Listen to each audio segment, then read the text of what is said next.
We'll be shortly starting our session. I'm waiting for viewers to join in.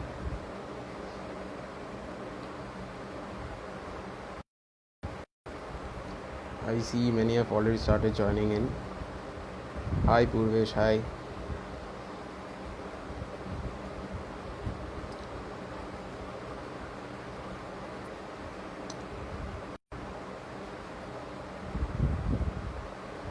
Hi sir.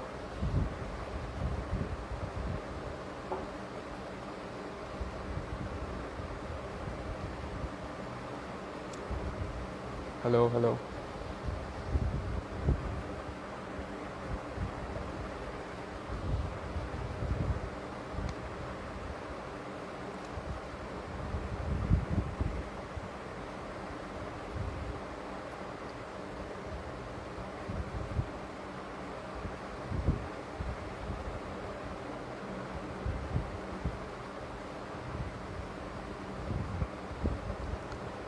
So I think we are good to start. Many have joined in. I can see 18 people who have joined in. So hello and good evening everyone. My name is Ronak Majumdar. I am currently pursuing my bachelor's degree of sports management from IISM. I am also a member of the Corporate Relations Students Committee. So the reason why we are here today is that we are on to the sixth episode of our alumni series where we interview our alumni about their journey and their experiences in the sporting industry of India. So today we are going to be joined by Charan Bagwe. So he pursued his post-grad in sports management back in 2010-11, which was the first batch of IISM. He is vastly experienced in event planning, talent management, coaching, customer planning, strategic planning, and event operations. So Mr. Rohan is currently with Star Sports as their assistant manager. So I am highly excited to interact with him and hoping to learn so many things from him. I guess he is with us and he will be joining us shortly.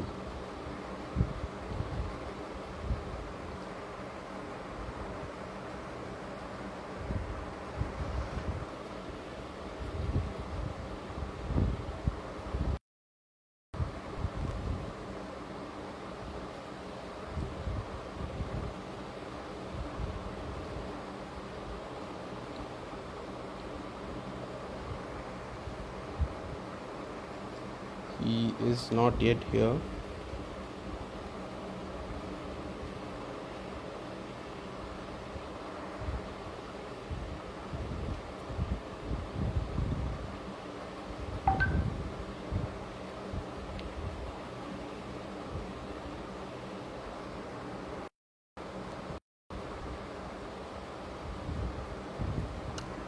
I think he is yet to join.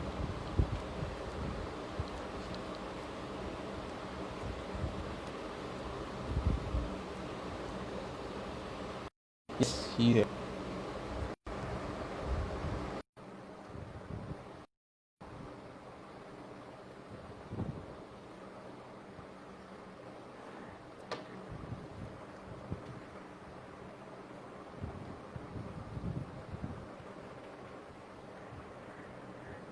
Hi Rohan. Hi, Ronak.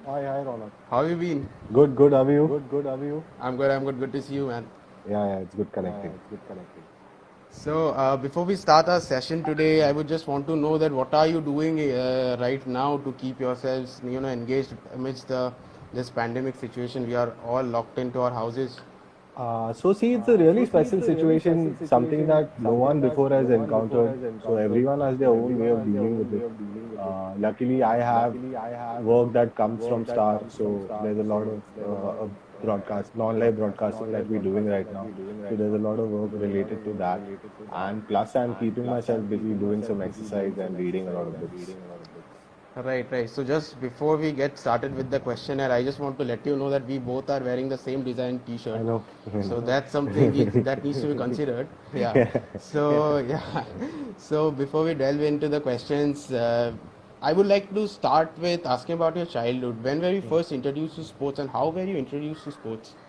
So sport has always been a part of my life. I think right since birth. My both my parents were very keen sportsmen in their schooling days. My dad played a bit of cricket with the likes of Sanjay Patil and stuff. My mom was a swimmer. So sports was something that came like with birth to me. I think I was skating by the time I was 5. I was swimming by the time I was 4 or 5. I started serious cricket by the time of I was 6. So yeah, sport has always been like an integral part of my life right since the early formative years. So I would just want our audiences to viewers to know that we will also be taking up question and answer sessions in the later stages of the conversation. So please pitch in your questions while we proceed. So Rohan, growing up, when I was growing up, I faced a lot of challenges, in terms of accessibility to sports. Like I always wanted to be out playing, but there were a lot of challenges in terms of accessibility. So I guess you too might have faced the same situation. So do you think that the scenario has changed? Like we have a structure to it where we have the knowledge and accessibility to sports. See, to be really true to you, I get where you're coming from. That accessibility to sport wasn't really that readily available back then. But for me, it was different. I was enrolled in a sporting school called Don Bosco Martunda, where sports was always at the forefront. Actually, we had a system in place where from grade 2 to grade 4, all the students were compulsorily involved in 4 sports, where every 3 weeks you would rotate a sport. So I was playing basketball, football, hockey, cricket right from a really early age in my life. From grade 4, for grade 5 is essentially when we start specializing in sports. So I chose football and cricket as my sport. Uh, I used to practice before school from 6:30 to 9, go to school at 9:30, end school by 3:30, again go for practice at 3:30, play till about 6:30, come back home, have food, do my bit of my homework and everything, and go to sleep. I actually never went to any academic tuition classes till I was in ninth grade. The first time I actually entered a tuition class was when I was in ninth grade, and that's when I really needed to study. But studies also was something that was not difficult for me. I could play and keep up with the academics at the same time. So for me, sport has always been accessible. May that be school, may that be the cooperative society that I grew up with, or may that even be family holidays. Sport was always a part of what we did. So for me, the accessibility of sport has always been there, and that's shown in my career graph over the years. But I do get your point. I have a lot of friends and colleagues who didn't have access to sports as much, and uh, I'm not trying to put anyone down, but you can actually make out the difference between someone's personality, between a person who's played a team sport or an individual sport, and a person who's not been exposed to it. There are a lot of life qualities that come with playing sports. So, yeah, sport has always been easily Also, accessible. yeah. Also, do you feel that technology has played a pivotal part in terms of accessibility? Before, we still don't have proper infrastructure to sustain the requirements of the athletes, or we have a huge demand, but we don't have the right facilities to give it to the enthusiasts. So, do you think that technology has played a pivotal part in shaping that ecosystem? See, technology always helps you innovate.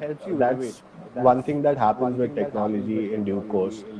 So, with all your apps and everything that are available right now, sport, like you said, has become more accessible. But Right. I still come from an old school point of view where to actually learn a sport or to play a sport, you need to physically be present on a sports ground, and you need to physically feel how a cricket bat feels, and you need to physically feel how a football feels. And not only that, playing a team sport, you need to know what your teammates are doing. So there's a lot of coordination and a lot of discipline that comes in when you're playing sport. That those aspects of sport will never come out through technology. For that, you have to be on ground and physically do it. But technology, in terms of science and how sports people are have a routine now, and how they're set up in their ways, how they have access to the best coaches in the world to get advice to work on something technical, that has obviously gone up in the last couple of years because of technology, because you can reach out to anyone in the world right now if you want some tip or want to work on some technique. So, Rohan, you were the part of the very first batch of ISM back in 2010-11 after you completed your graduation. So, do you consider yourselves to be ahead of time because now as well in 2020, we see students or rather sports enthusiasts being skeptical about choosing sports management as a field of study. Hmm. I don't see myself being ahead of time or anything like that. Sport was something natural to me. It was just I was already playing for Mumbai from the under 14 to the under 19 levels. I represented the India under 17 camp in the NCA when I was 16. So by the time I turned 20 and I realized I had injuries and I couldn't turn professional as an athlete, being in sports management was a natural evolution for me. So it was nothing it was a risk for me or it was nothing of those sorts. I just had to apply the principles of sport that I learned in my life, playing cricket, playing football or whatever sport, and I had to apply them in a management role. What happened is because I had the exposure playing for some professional teams, I knew exactly athlete mentality. I knew how the administration worked. I knew I could point out to the flaws on what needs to be worked at. Even with grassroots, I think my whole stint, 8 year stint with grassroots, eventually we'll talk about it. That all came from my schooling experience of sports because my school had a system in sport which was in place. So I essentially went through that, and it was easier for me to replicate that into the company that I was working for eventually. So yeah.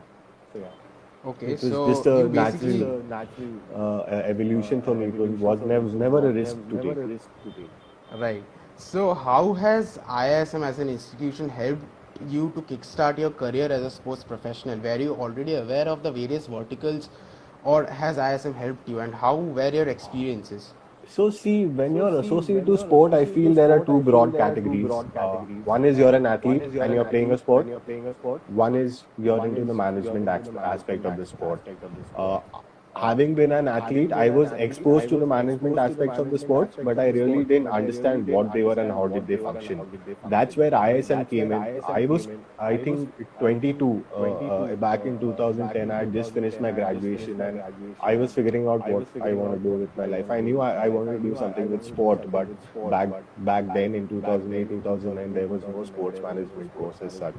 So when ISM came up, it was a no-brainer for me. I had to take it up because it was a natural extension to my career. And ISM then helped me realize that even within sport, there are so many verticals that you can look at. There is sports marketing, there is sponsorship sales, there is on-ground operations that happen, there is broadcast media that happens, there is sports psychology, there is fitness and training. There are innumerable of verticals within sport itself. So that exposure to what these verticals are and how do you actually go about specializing in them is what ISM provided me with that year in 2010. Again, Right. with the institute, I think all of us had a brilliant year. I think we were a group of about 50 kids who enrolled in the first year, and we had an amazing experience just interacting with faculties coming from the sports industry and interacting with us. We had a lot of takeaway. And again, like I said, the main takeaway from it was them introducing me to so many various verticals in sport that I actually didn't have an idea about. Right. So after passing out from IISM, can you tell me about the various experiences you have had so far? So again, thanks to ISM, my first job was by a faculty member of the course that I was learning. I There was this professor we had called Mr. Raghvendra Patnaik, who was teaching sports law to us, and he ran his own small sports marketing agency where he was managing some athletes and doing sponsorship sales for them. And he really impressed me early on into the course. So while the course was nearing its end and everyone was applying to jobs everywhere, I sat down and I poured my heart out into an email and wrote to him saying why I want to work with him and what do I plan on learning from him. So because of ISM, I landed my first job, which was Fair Play Management Private Limited. Out here, I managed the likes of Ajinkya Rahane, Ravichandran Ashwin, Pragyan Oja, mostly cricketers that I was managing. Uh, Post then, I got a chance to work with Rajasthan Royals as an operations manager for a year in 2012. That was a short-term contract, 4 to 6 month contract, which I finished with them. That was again an amazing experience, being on ground and experiencing a match day on what exactly happens, being in a full stadium and just making sure everything is running smoothly. That was an immense experience that I had early on in my life. From there, I went on to this company called Koo Sports, which does sports education. So the link was Koo Sports had tied up with Rajasthan Royals to run cricket academies all over the country for them, and I was essentially heading that part for Koo Sports in 2013. And I spent a couple of years with Koo Sports, a lot of learnings. We launched a lot of football and cricket academies in the north, down south, all around India. I traveled a lot those 3 years, I remember. And somewhere I felt this is where I want to grow, and this is where I want to spend some more time, which is grassroots. Because again, being an athlete, I've come through the system, and I know what an athlete needs, and I know what he doesn't have in the system right now, and what kind of systems need to be in place. So that was the thought process, and that's when Sports Pro as an opportunity came across to me. Sports Pro, we'll get into Sports Pro later, but Sports Pro is again a sports educational institute based out of Sydney, Australia, and those were the few practices that we wanted to get from that country into India, and at the very grassroots level, and that was the effort with Sports Pro. With Sports Pro, I spent about 5 years. I quit last year February when I got an opportunity to join Star Sports. Now, why Star Sports after sports education is sports broadcasting media is something that always impressed me. So when I was in ISM, I had a brief chalked out plan saying these are the 3, 4 things in sport that I want to spend time in and specialize. So grassroots was part of it, sports marketing was part of it, sports broadcast and media part of it, which I'm doing right now, and eventually I hope sports psychology is something I get to be a part of and learn more about. So yeah, that's been my So journey. as you mentioned about Sports Pro, that is going to be my next question to you. So tell us about your stint with Sports Pro. It is basically an Australian company. So how did they come to India, and what were the different verticals that you worked on there? Okay, so with Sports Pro, the founder of Sports Pro is Mr. Dean Gilchrist. He's the elder brother of Adam Gilchrist. And Dean, back in '94, started this whole process of schools outsourcing their sporting activities to a tertiary company. That's how Sports Pro came into being back in '94.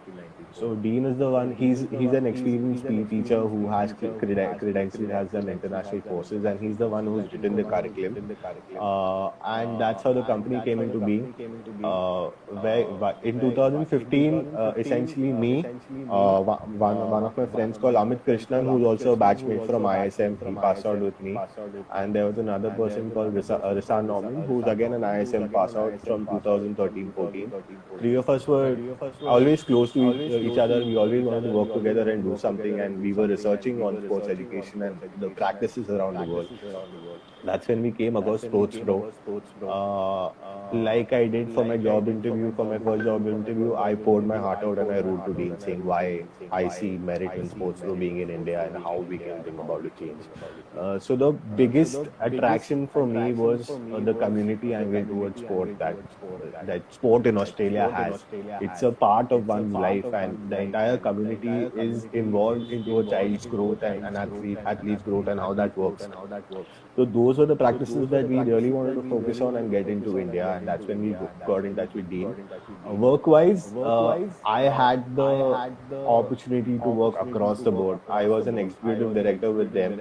So right from business strategy to sales to coaching to writing curriculums to doing parent-teacher interactions, everything we were a part of. With Sports Pro, the 3 fundamental things that we wanted to focus on, one was each child gets to play sport, organized sport. Right. Second part of it was each coach goes through a skill development course while he's coaching the kids, so that when he comes in next year or the year after, he has new things to teach to the kid. And the third, and for me personally the most important part, was the parents getting involved into sporting activities and the community getting involved into sporting activities as a whole. Our idea was to build a sporting environment, a sporting structure with a proper sporting structure where an athlete eventually has a pathway to grow. Right. what happens is when you're 12, 13, 15, you really don't know what your path is and where is it going to lead you. So when you have advisors around you, when you have structures around you, it really helps you in that age. So that was the Right. whole idea with Sports Pro. We were I think Sports Pro is still training about 6,000 kids down in Kerala. The business moved down there, though the company was found in Bombay along with Dean. Eventually, the business moved down to Kerala, and that was one of the reasons why I wanted to move back to Bombay, and I moved away from there, and Star Sports came knocking. So with Sports Pro, that was the structure. So as you mentioned about the age 13, just now you mentioned about age 13. So as per some reports, the maximum dropouts of students from sports is Exactly. from 12 to 14. So that is a very Exactly. vital age for a person, so for Yeah. us and sports professionals to ensure that Right. that a children is that a child is continuing with sports. Right. And as you were working with school sports and grassroots, you have a very enriching experience there. So my objective here is that it's often said that grassroots development is the foundation of a nation's sporting success. So what does a school has a role to play into assist this endeavor? See, if you divide a kid's 24-hour day in what he does, he's in school for about 6 to 8 hours. He sleeps for about 8 to 10 hours, and the rest of the time he's eating, studying, or playing. So the majority time when he has focus on, or the time he spends to have focus on something is when he's in school, when he's spending those 6 to 8 hours. So it becomes a natural ecosystem for a kid to go there and grow. Correct. So that's why the schooling system becomes so important. I was very lucky to come from a school where sports was a priority and there were systems in place. But in the last 10 to 15 years, there have been so many good Indian sports education companies who are looking at it. And right now, schools who don't have an expertise in sport can actually approach these companies and get their sports program run by them. Uh, there the biggest argument there is the costs that are involved when you have a third company involved with it. But there are ways you work around it. Like you said, if your community is involved, if you have local sponsors on board, local small businesses who are wanting to put their name out and in the facilities of the players and want to show some choreograph towards the players can get involved, and that becomes the responsibility of the third company because the school itself is not really equipped to do all this for sports. As in, schools are, but I would say 70% of the schools are not. Only 30% should be having this ability right now. So it is, the scene is changing. Schools which wouldn't go down this path have started taking this new path. But I still believe, along with the school, parents are the biggest influencers at that age. All your decisions, what you eat, where you go, everything is decided by your parents at that age.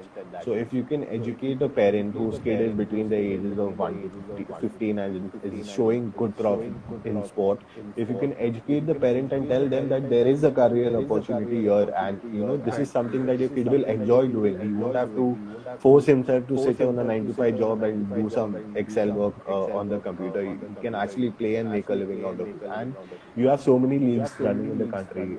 You have a cricket league running in the country. You have a badminton league running in the country. You have a hockey league running in the country. We have so many leagues coming up right now with Star Sports and other sporting broadcasters. So there is an alternative career opportunity. So school, yes, is one of the biggest ecosystems when it is related to a kid.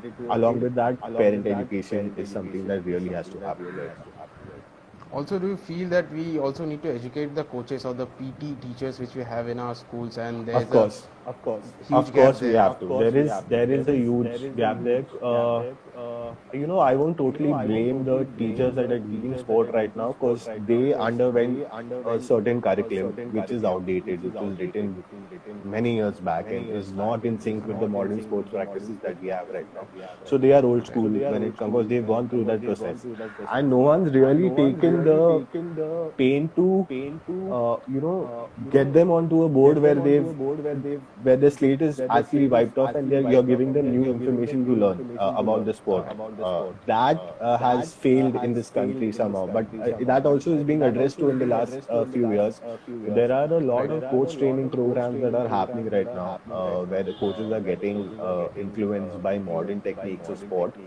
But yeah, there is still a need on a mass mass level for that to happen. It's probably happening in pockets here and there, but for it to happen in a mass level is very important. Right. So as we move on to our next section, I would just want our viewers to know that we will be having a Q&A session. So kindly drop in your questions. We will be addressing to them. So since you had a very enriching experience working with school education, and now you're working with one of the giants of Indian sports industry, that is Star Sports. So can you tell us a bit about your experience there? Okay, so Star Sports for me has been a completely new experience. If you see my career before Star Sports, I was either working with startups or small companies who had employee strength of a maximum of 100, I would say. With Star, the office building I can get into in Lower Parel has anywhere between 3 to 5,000 employees. There are so many structures and procedures in place because for all the employees to have one common goal, to have one common drive, everyone needs to be under the same umbrella to understand what the company is about. So Star is giving me exposure to understanding all that about the company, the management aspect of a really big multinational who's big in broadcast and how things work there. Believe me, they are completely different to what how things work with a startup or with a company of 100 people. There are so many processes in place. So it's been a year now that I've been with Star. I think I've gelled in well with the structure, but there's still a lot of learning to come ahead. Right.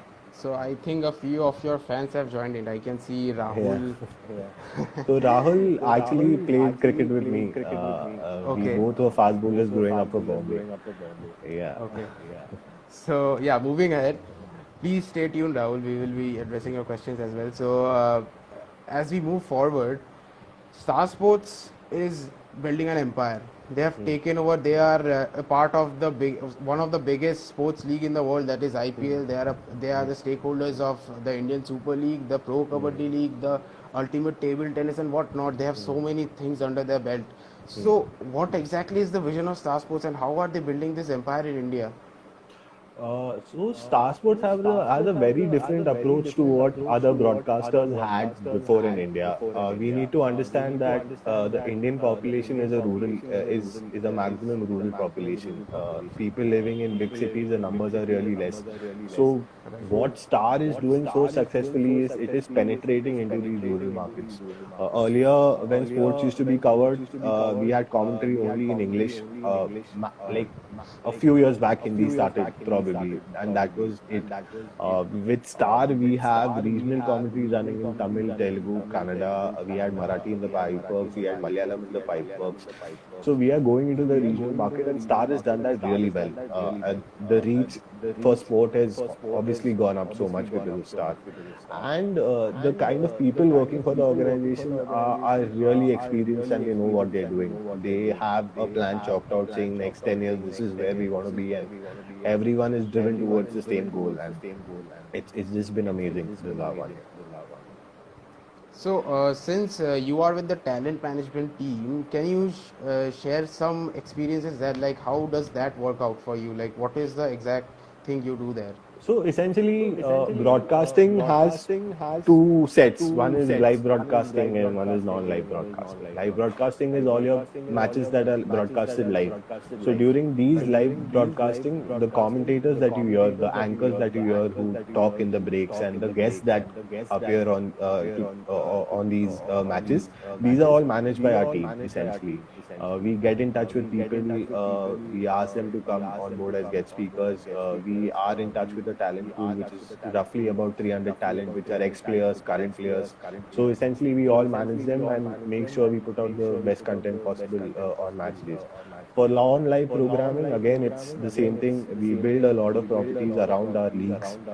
We have shows, weekly shows that go on. So for these weekly shows, you need anchors in different languages. That is, you need guests who can speak different languages. So our focus is to look for this talent, not only English, Hindi, but also other languages, and then groom them in a way where they become presentable on screen. That's our major responsibility. Right. So, amid the COVID-19 crisis which we are facing, how is Star Sports planning to sustain and engage with their viewers?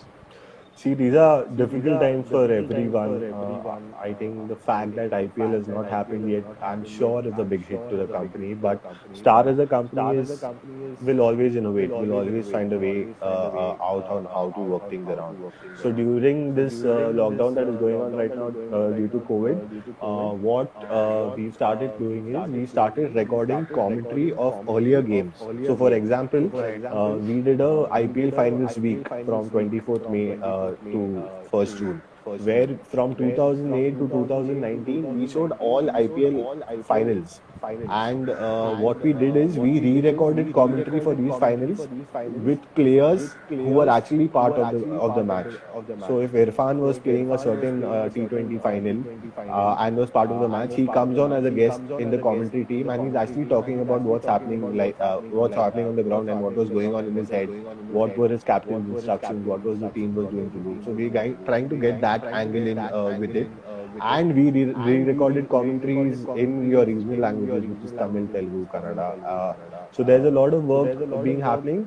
Also, because of lockdown, we couldn't get out of home, so that's where technology comes in. All this is happening from the comfort of a home. All people have to do is log into a call, like a video conferencing call, where they have other guests logged in as well. And sitting at home, they are recording commentary for international matches. So that is where technology has actually helped with the whole lockdown situation. Right. So before we move on to our next question, I would like to take a question from Pranav, which he has asked. Pranav Naidu is asking that what are the salaries good in sports management? Like if you pursue a career in sports management, what is the salary cap which you should be expecting? See, one advice I can give you all is don't look at salaries and designations when you're looking to start your career. It takes a lot of time and effort to get to somewhere, to have experience somewhere, and to talk about a subject matter with experience. And what you all have to look at is gaining this experience and this exposure. I remember the first job I took up didn't pay me after ISM, but sports has always been a passion, and I wanted to learn what the sport is. So from there to where I am now has been obviously a big career growth for me. Yes, the money is there. Yes, the opportunities are there, but they come with time. As it is not an evolved industry where as soon as you graduate as a 21-year-old, you're going to get an X amount of package to join a company which is already established. That's not the case with sport. Companies are still establishing themselves and trying to figure out what the market is. So when you all are making career choices, don't give too much importance to salaries and designations. As you grow in the industry, those things will automatically come to you. Right. So, talking about Star Sports again, Star Sports has also tied up with the Ministry of Youth and Sports Affairs. So, they are effectively working with the Khelo India team. Exactly. So, what do you think about this project by the government, and where do you see Khelo India going in the next 5 to 6 years, or say? See, it's a fantastic do you see opportunity for everyone. Earlier, there was no television, as in no televised sporting events below your international level events. So for the first time, our national-wide league is actually going on broadcast. This year, along with Khelo India Games, we also did the Khelo University Games, Right. where the universities were involved, and we did a proper tournament with them. The sports minister, Mr. Kiren Rijiju, is really interested in grassroots, and of all the speeches and of all the webinars of his that I have attended, he's speaking about building more such leagues at the grassroots level, at your under 14 levels and at your under 16 levels and at your amateur under 19 levels, and growing them. So these are really exciting times because the government is really putting in funds and putting in the effort to make sport a priority in the country. Right. So as we see a very unique partnership with these large companies and government. So where do you see the Indian sports industry in the next decade, and what is your projection? Where is it going to be? I feel we've not even unearthed 20% of our potential in the country. There is hell lot of potential to be looked at. things are gradually falling into place. I just hope in due course there's no mismanagement of the resources that are available for us to grow into a sporting nation. I hope right people are there at the right job doing their jobs with integrity. I hope more sports person are involved in administrative jobs because they understand what an athlete goes through and what the needs are, and they really know what is it about. And in the next 10 years, I feel the sky is a limit. I can't put a number down to saying our industry will be this X amount of rupees worth or whatever it is, because we've not unearthed even 20% of our potential right now. Especially with grassroots and stuff, we are just beginning. It is an initial stage that we started doing all of this. So the sky is the limit for the sporting industry in the next 10 years. So, any particular area where you think that the sports professional need to come in and focus? I feel grassroots. If, Right. like you said, if a country has to do well, your grassroots sporting systems have to be really strong. Uh, Right. as long as that is done, and ex-athletes who come in and start up programs and get people under their wings, that is the way forward. A really good example is what Pulela Gopichand is doing with badminton right now. He set up Right. his own facility, and what he's doing is exceptional. And I hope the government recognizes this and looks at multiplying these centers all across the country with people like him involved. Right. So I think we don't have many questions here. Yeah, yeah. So my last question to you would be that if you were to advise someone who wants to make a career in sports management, what would it be? One, my advice would be understand what sports management is, understand how many fields in sports management are there. Then you sit and do a SWOT analysis saying, okay, these are the 2, 3 fields that I really want to give a tryout and these interest me. For the next 5 to 10 years, put your career graph in place where you give equal opportunity and time to all these 2, 3 fields. In 10 years' time, then after 10 years of experience, you will know where you belong and what your expertise are and where your real passion is. One thing is there, when you enjoy working for something, you're not actually working, you're just having fun.